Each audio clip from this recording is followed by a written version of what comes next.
Aber weißt ihr schon, wer kommt zunächst? Ja. Weißt ihr schon, welcher Tag ist heute? Ja. Genau.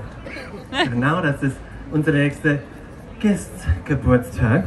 Und ich denke, sobald sie kommt hier rein, wir müssen zu ihr singen, oder? Yes. Das heißt, jede Person in dem Publikum muss es machen. Es ist Pflicht. Weil sie ist so eine nette Dame, so eine nette Mädchen. Lasst uns nicht warten und bringt nicht zurück, zu uns, Miss Elizabeth Henstridge, ladies and gentlemen. Und dann 1, 2, 3.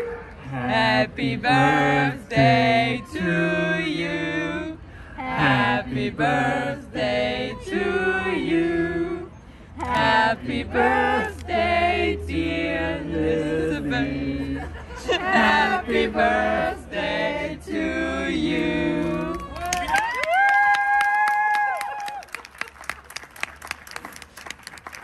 So, happy birthday. Thank you. Pull up a chair wherever you'd like. Here, there, back. Lovely cushions. So they are lovely cushions. They're from our home edition. I'm glad that we have them. Now, I do have to explain. Tell me.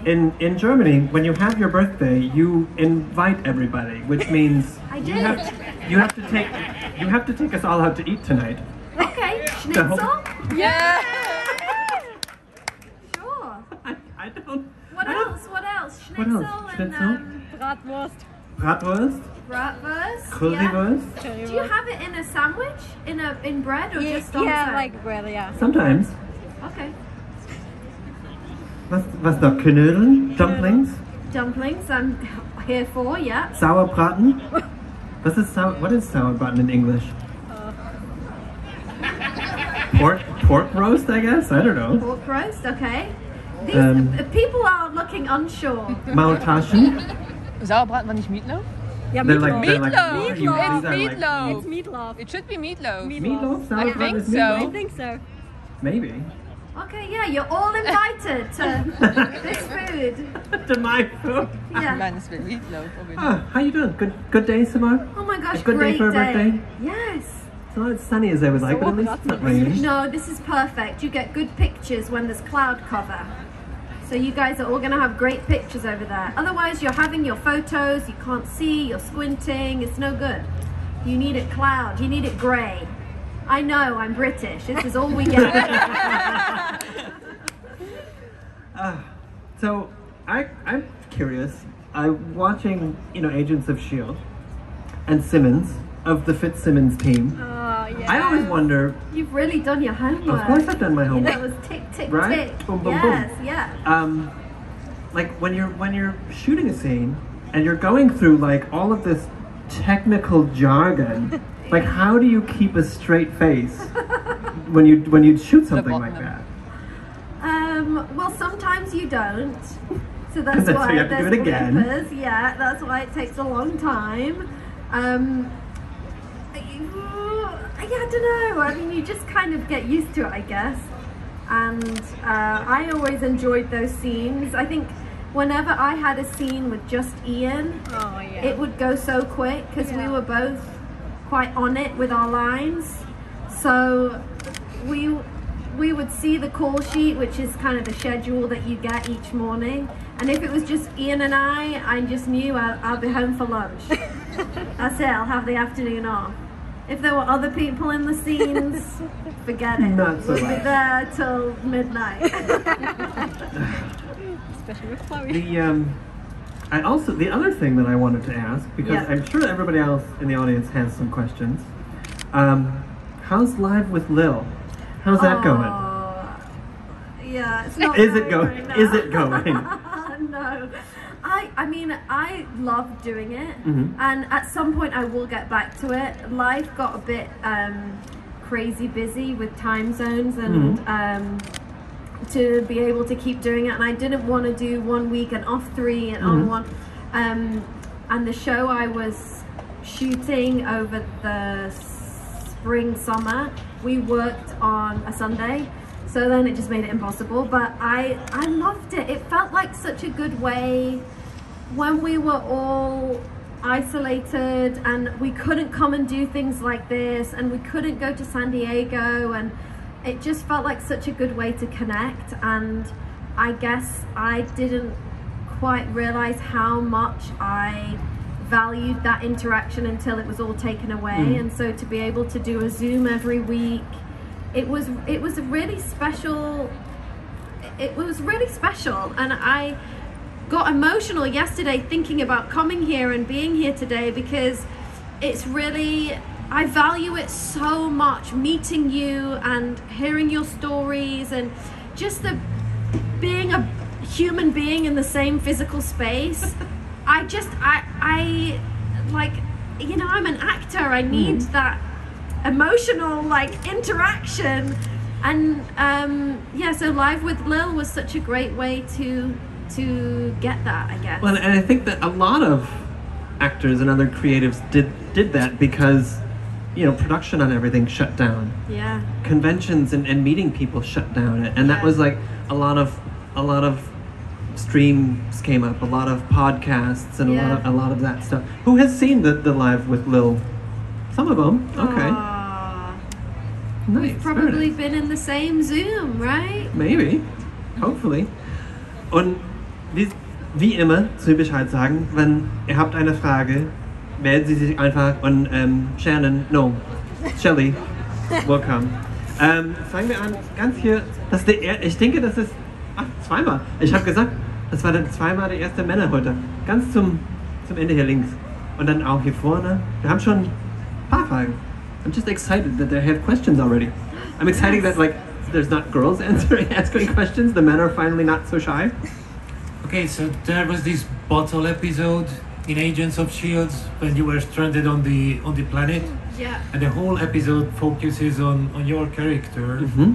Did you make any extra preparations before shooting?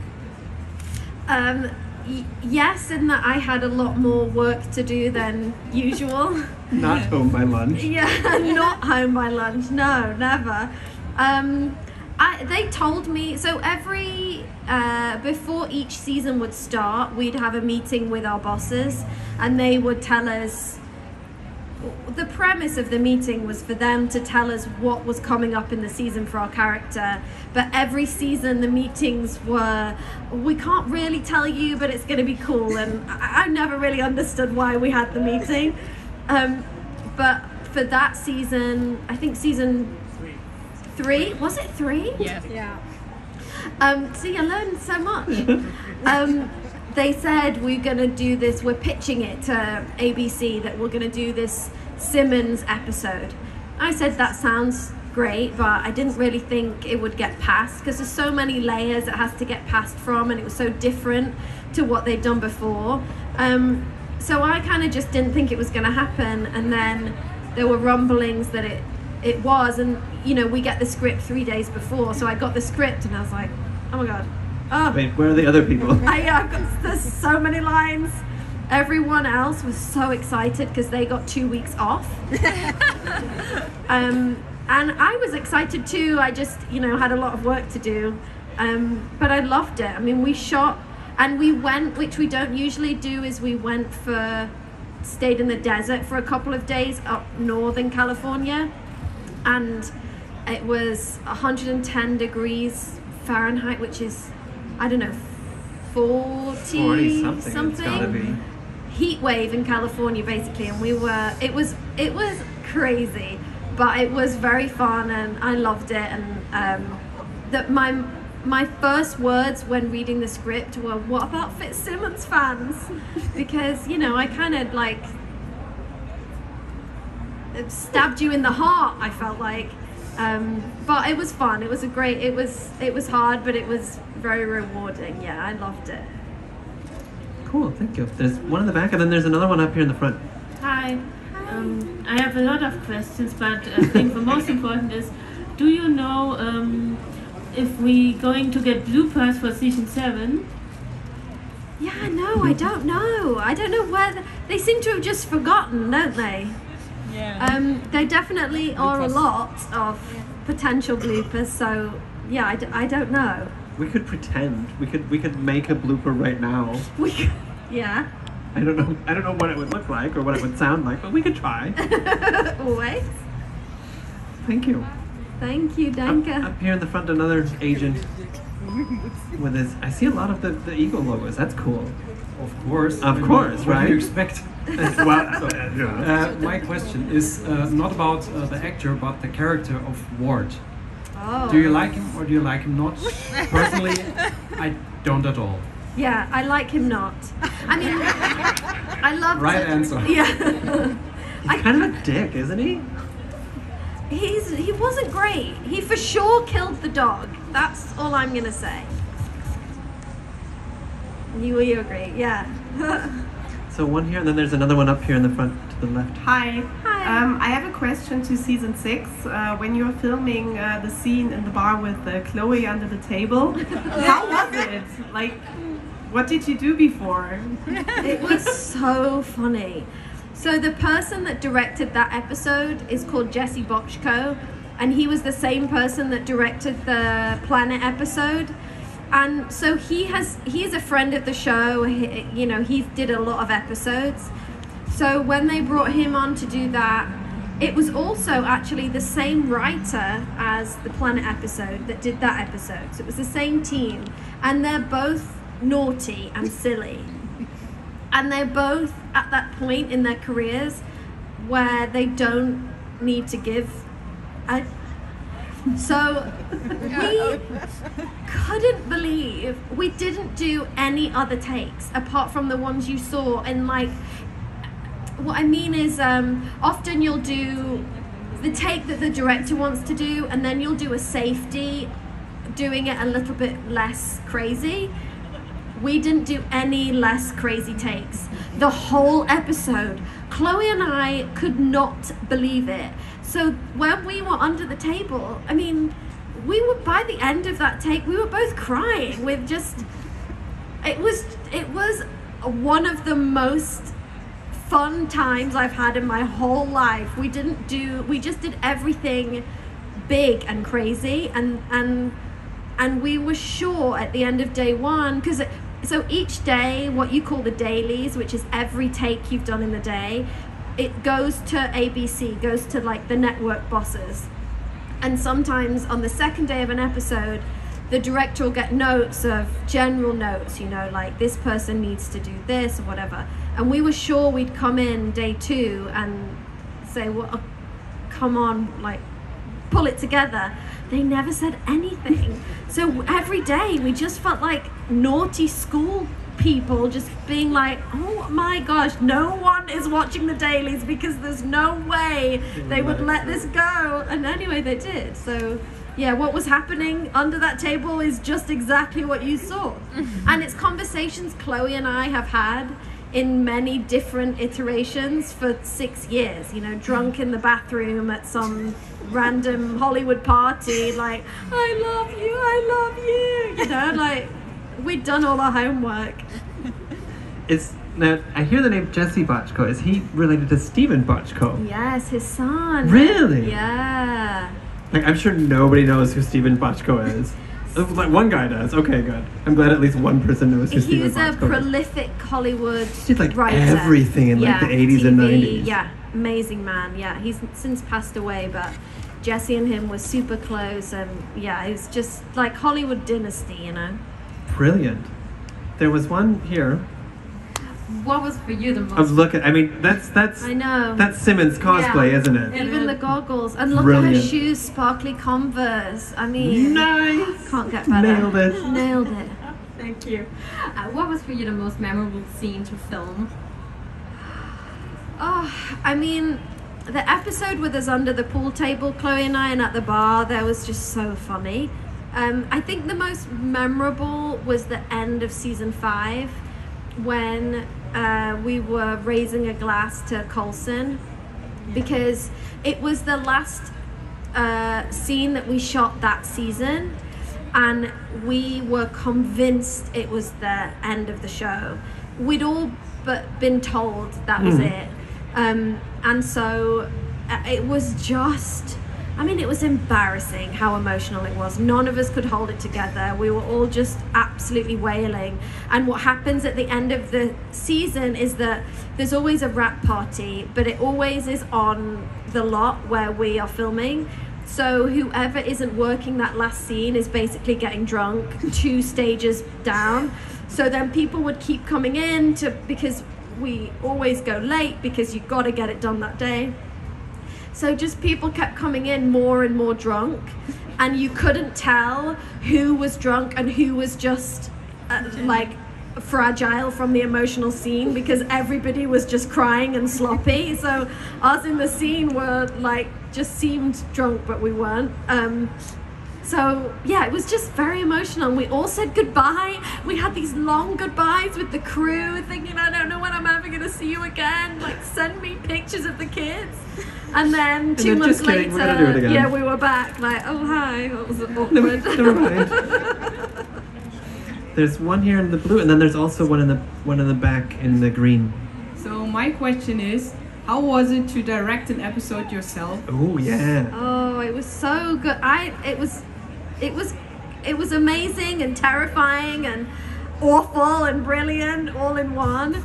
I'd been shadowing since season 3, I want to say. Started by shadowing Jessie Bochco, and it was a real journey for me in confidence to put myself forward in that way, and I have always been quite good at sort of just staying in the background, and so it was a big lesson to me to step up and ask for it and say I want to do it. And when I was given the opportunity after having asked for, what is that, 3 seasons, 4 seasons, no, 4, Don't 3, look at 4, me. 5, I don't know. a few seasons. When I was given the opportunity, I was beyond excited. I burst into tears in the office, like so unprofessional, couldn't believe it. And then the first day of prep, so you do a week and a half of prep, and then you do the filming of the episode.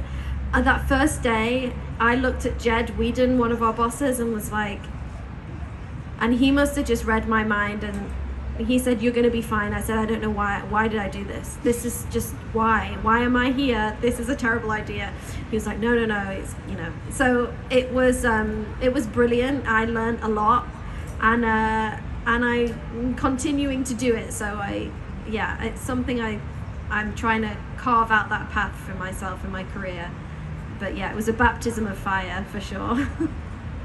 There's one here in the middle, and then another one row back with the green. I really loved the episode you directed in season 7, and I wanted to ask you to tell us a bit about the experience and what you liked and what you maybe struggled with, or what surprised you about directing an episode. Well, so it was a Groundhog Day episode, you know, and we'd never done anything like that, which means because it was a scene repeating many times, so there were 24 loops in total, so most scenes were repeated over 10 times, say. So the way you shoot that is block shooting, so you shoot everything from one direction, every scene that takes place in that set, and then you turn around and shoot everything from the other direction. You keep going like that. So as an actor, you're doing all your lines from, say, scene 1, and then you go, okay, great, we're going to move to scene 5, and then you move to scene 7, and everything was the same but slightly different, because that was the point of the episode. So as an actor, your mind is scrambled. As a director, you're like, to keep track of it all, and then to figure out what scenes you want to block shoot and what scenes are too complicated. And it was just, I mean, I can't tell. How do you organize it, with with a notepad or with an Excel? I'm so glad what? you asked. So I had quite an in-depth color coordination Excel spreadsheet situation. I had a grid with everything that was color coordinated also. I've never had, who knew there were so many different colored highlighters? I had them all. Yeah, so I think the surprising thing, like you asked, was the preparation of it. There was not enough hours in the day and then, yeah, the other surprising thing, I guess, was that it worked, that it kind of, you know, day one was a disaster. So day one, we shot all the Chloe coming in and out of the hyperbaric chamber. That hyperbaric chamber was so loud, so she had to pretend like she was disoriented and not noticing that the hyperbaric chamber was going up, and it was like thunder every time.